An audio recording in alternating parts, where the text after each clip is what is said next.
వేదాంతం పరిచయం పరిభాష ఉపాధి ఉపహితం. దీన్ని ఒక ఉదాహరణతో చూద్దాం. ఒక స్ఫటికం ముందు జపాకుసుమాన్ని పెట్టాం. స్ఫటికం చాలా స్పష్టంగా ఎటువంటి రంగు లేకుండా ఉంటుంది. జపాకుసుమం అంటే మందార పువ్వు ఎర్రగా ఉంటుంది. ఎప్పుడైతే మందార పువ్వుని స్ఫటికం దగ్గర పెట్టామో ఆ స్ఫటికం ఎర్రగా కనిపిస్తుంది. ఆ ఎరుపు రంగు స్ఫటికానిది కాదు, కానీ ఎర్ర స్ఫటికమా అన్నట్టుగా ఉంటుంది. ఇది ఆ ఉపాధి అయినటువంటి జపాకుసుమం నుంచి తెచ్చుకున్నటువంటి రంగు. ఈ రంగు స్ఫటికానిది కాదు. తనదైనటువంటి ఆ రంగు లేని తనం పోయి ఎరుపు రంగుని జపాకుసుమం నుంచి అరువు తెచ్చుకుంది. దీన్ని ఉపహితం అంటారు. జపాకుసుమాన్ని ఉపాధి అంటారు.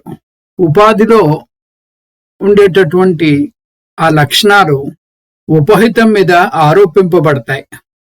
ఆరోపింపబడి ఉపహితం ఉపాధి లక్షణాన్ని అరువు తెచ్చుకుని ఆ ఉపాధి లక్షణాలు ఉపహితం మీద ఉన్నట్టుగా ఊహించుకుని మనం వ్యవహారం చేస్తూ ఉంటాం.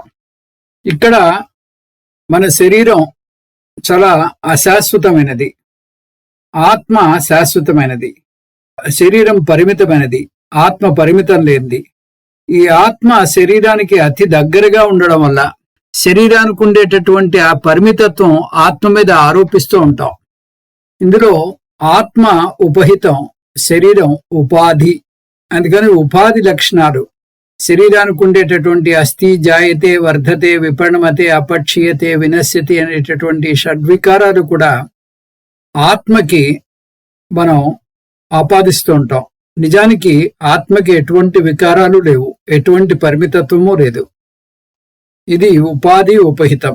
ఇందులో ఆత్మ ఉపహితము, శరీరం ఉపాధి. ఉపాధి లక్షణాలు ఆత్మ మీద ఆరోపింపబడి ఆత్మని చాలా పరిమితంగా భావించి ఆత్మ ఒకరోజు పుడుతోంది, ఒకరోజు చనిపోతోంది అని బాధపడుతూ ఉంటాం.